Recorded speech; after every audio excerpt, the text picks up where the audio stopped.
Hi, I'm Kimberly Cannon, and I'm one of the librarians here at Beam Library. Today we're going to talk about copyright and fair use and how that applies to your class. As educators, we want to provide the best, most current, and most diverse resources to our students, but sometimes we're restricted by copyright laws. So we're going to talk about how to find the balance. First of all, copyright was created in order to protect the rights and encourage creators, while fair use allows others to reuse their works in specific scenarios, like education. But this doesn't mean you can claim educational use for any copyrighted material and claim it as fair use. There are some guidelines to consider first.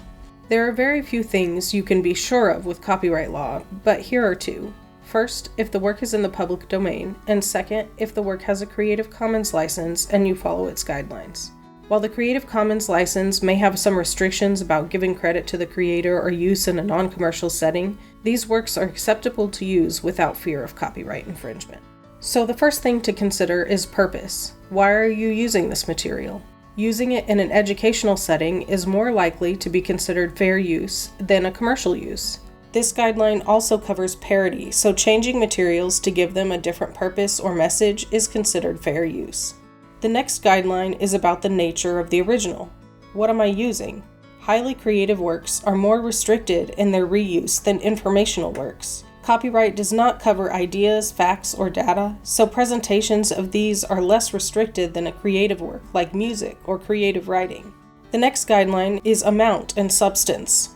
How much of the piece am I using? Could I use less? Sometimes use of the entire work is required to fulfill your educational purpose, like showing an entire photograph or image of a work of art. However, it might be possible to use only a chapter of a book instead of the entire work.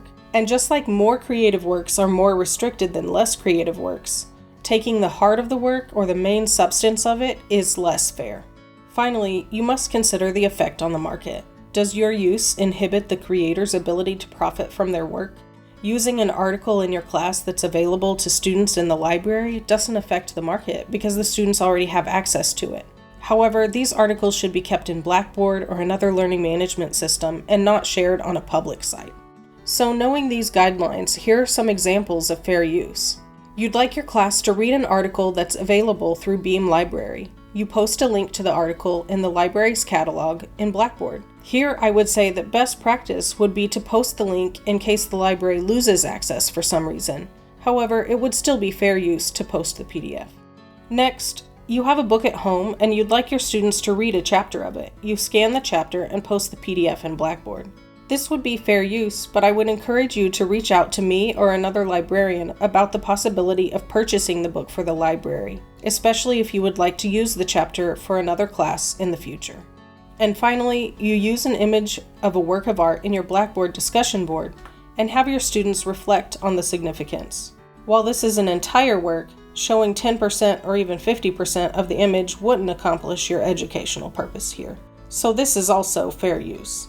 We want you to be able to think through the best way to present information and material to your students.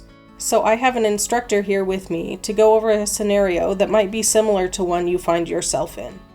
I found a PDF online of the full text of a specific translation of a classic work that I'd like my students to read for class. Can I post a link to the PDF for my students?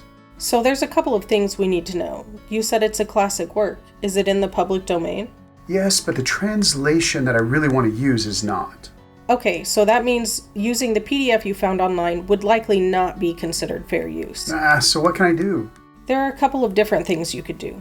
First, if you don't need to use that exact translation and the work is in the public domain, you could find a copy that isn't protected under copyright. You could even still use a chapter or small section of the preferred translation if you own a copy of it, as an example. Good, but I really like this particular translation, and I'd like my students to read it specifically. In that case, you could reach out to the library. They may be able to purchase an ebook copy of the text with multiple licenses so your students can access it through the library, especially if you know you're going to continue to use this text for more classes in the future. If it's not available as an ebook, the library could purchase one or more print copies and place them on reserve for students to check out as they need it. Okay, thank you very, very much. So what I'm going to do is just post the one chapter from the translation that I want them to read, and then I'll give them access to some of the others that are already in the public domain. That sounds great. Fair use is determined on a case-by-case basis, making it hard to give specific rules to follow. But using these guidelines, you should be able to do your best to tip the balance toward fair use. Ask yourself the questions we've talked about so you can feel you can justify your use as a fair use. If you have a case you're still unsure about, come talk to us in the library. We'd be happy to talk through it and come up with the best possible solutions with you. You can email us at askalibrarian@oc.edu or just come by the library. Thanks for watching, and remember, we're here to help.